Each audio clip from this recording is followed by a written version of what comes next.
Oh, well, let me tell you, let me give you my take on this. I'm gonna tell you what the play is. The play is always, here's the play to everybody out there, to the creatives of the world.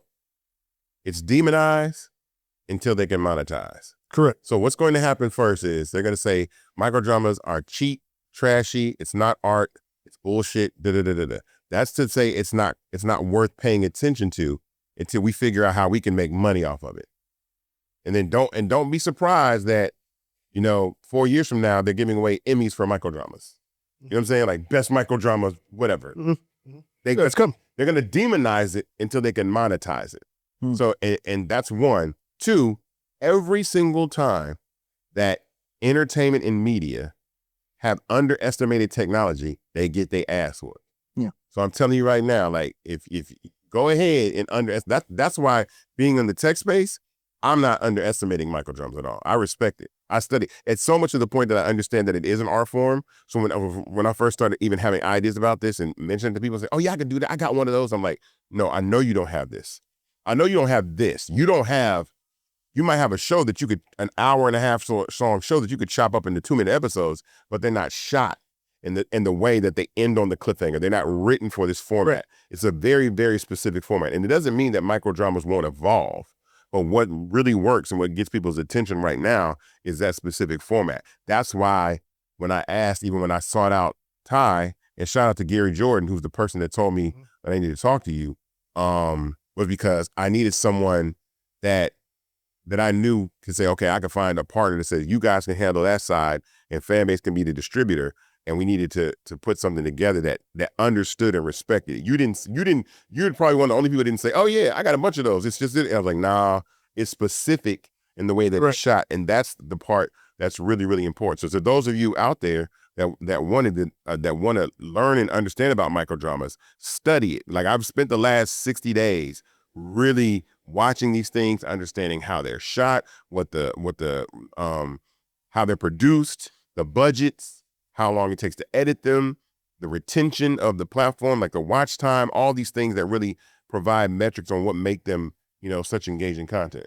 Yeah, what I was going to say, again, shout out to Gary Jordan. If you are going to submit your project to us, please do the research first, right? Because I have already received 30 scripts. Oh, wow. 30 scripts, right? But they're written just as short films. And I'm like, I can't do anything with this, right? Right. Another thing, make sure it's your original work. I got the same script from 2 different people. Oh, wow. Oh, wow. A little crazy. Yeah. But it's still, there was nothing we can do with that either because it's still not written properly. So I would say just do your research on the whole caboodle, right? Yeah. Like, write, if you want to write, cool. If you want to direct, cool. If you want to produce them, cool. Right? I'm open to meeting all the folks, but it would be helpful if you have done your research on how they work. Let me also throw this out there too. Microdramas are also stars. Like the microdrama actors are becoming stars.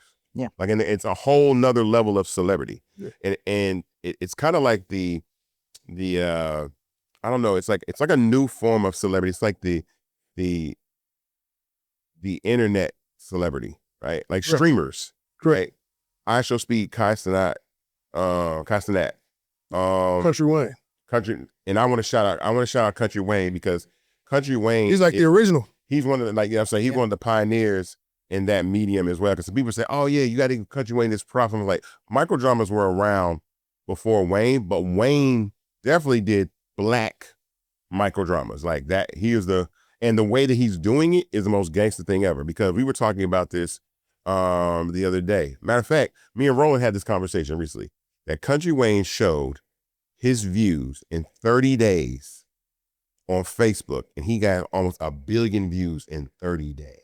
When you were onboarding me to Fanbase, if you remember this, we got into the Country Wayne conversation, and you said Country Wayne was the one person who should never switch up what he's doing. I said, I said, don't come to Fanbase.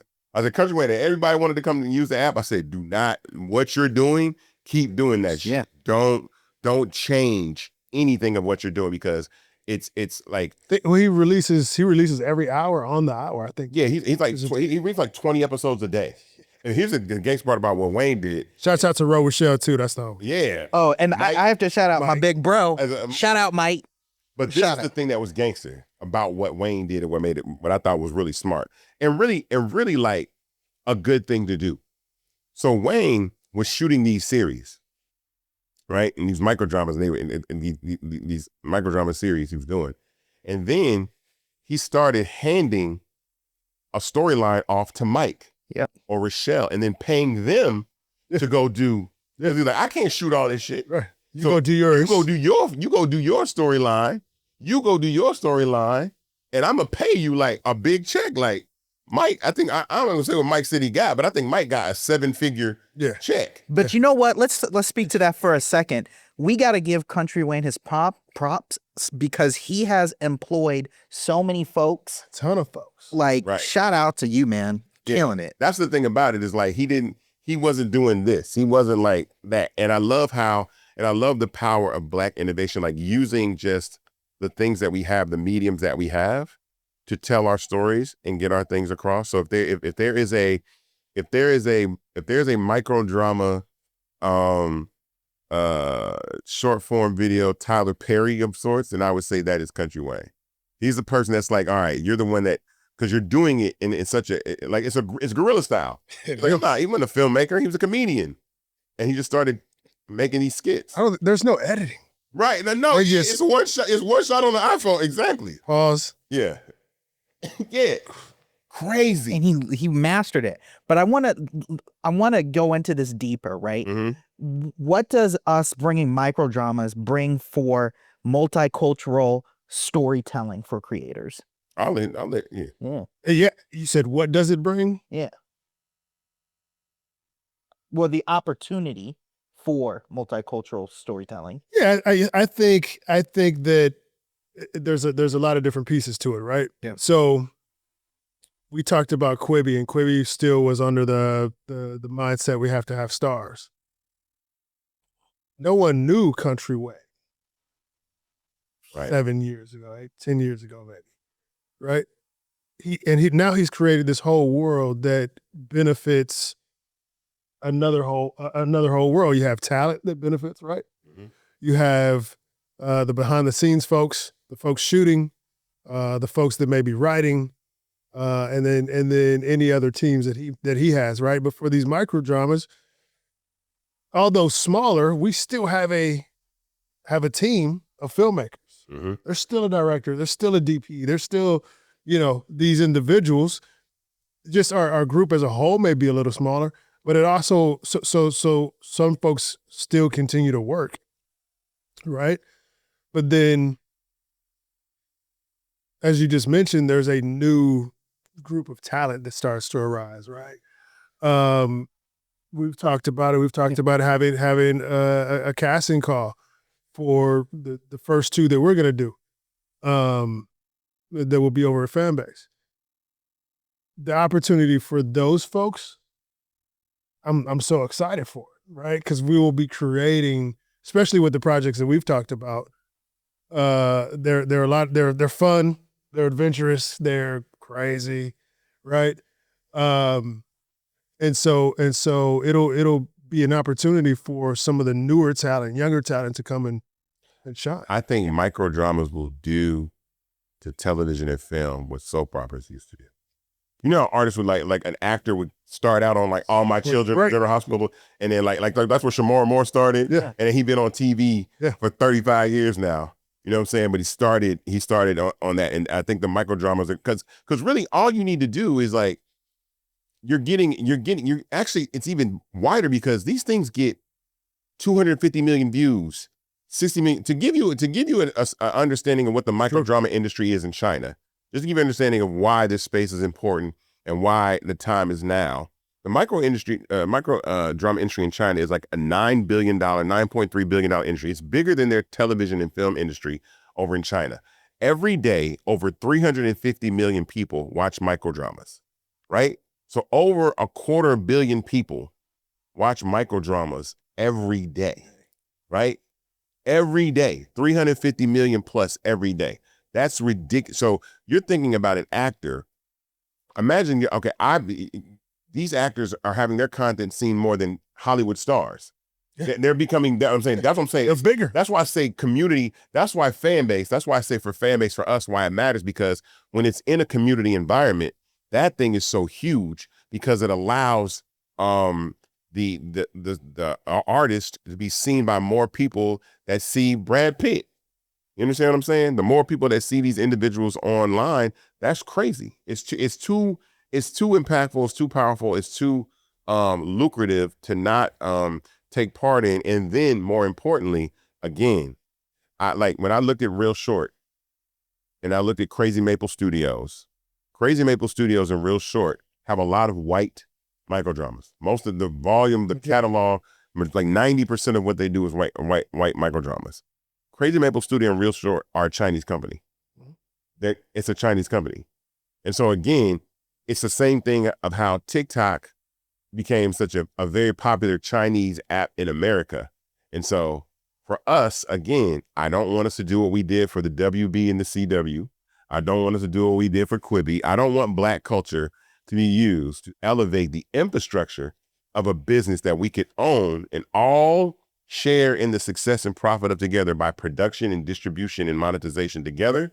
And that's why it's extremely important to do that. So I know some of you out there in Hollywood land are also doing microdramas, we hear. Let's have those conversations, because this isn't one of those things where we all need to go to our own separate corners and see who can beat each other first, right? This isn't one of those times where this isn't one of those moments where Black guy over here is going to try to compete with Black guy over here in the microdrama space. I don't want it. When that starts happening, I'll be back in front of this mic like, why are we doing this? Why don't be the guy that wants to take your microdramas over to the white folks over there when we can all work together and really do this thing together. That's the point that I'm saying, because I know that that's what we like to do. We like to compete against one another.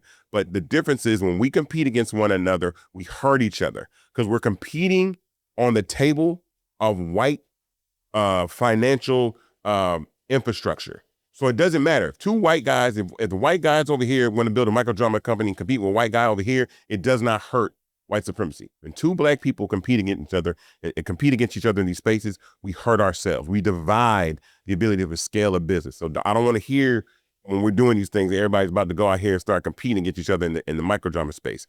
Produce your microdramas. We're making Fanbase as a platform that can distribute those microdramas equally. And that is the point of why I wanted to do this, because it's an opportunity to work together and not divide us.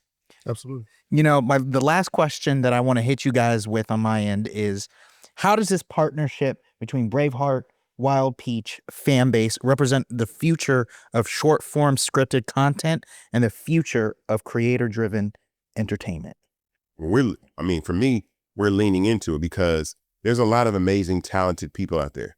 Like there's people that I see, there's creators that I see online and said, oh, when we get rolling, I'm gonna tell Ty to check them out. And shout out to Keisha too. We haven't mentioned her.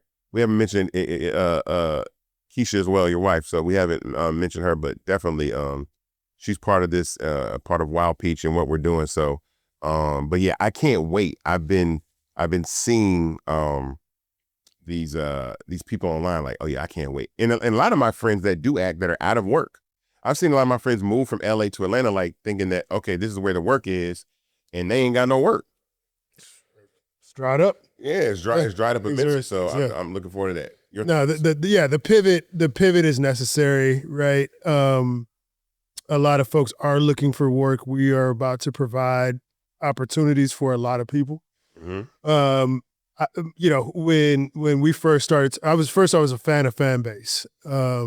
But when we first started talking, and I learned that you guys were capable of distributing microdramas, I was like, oh, this is a no-brainer. Yeah. This is a no-brainer. We all are in a world that is ever evolving, and the film and television industry is no different. Right. And it's probably evolved the most I've seen it over the last 10 years. And it just continues. Right. And so I feel like with AI, with microdramas, all the things that a lot of people are really upset about, we can either continue to be upset or we can learn to work with it, learn to be a part of it, right? And still not lose our craft, not lose our industry, but work together on molding this new thing, right? This new way of distributing, this new way of creating, this new way of filming, whatever the case may be, of editing. I think it's just a constant pivot that we have to make. And then this particular partnership between Braveheart, Wild Peach, Fanbase, to me is beautiful, right? And we're at the start of it. You know, again,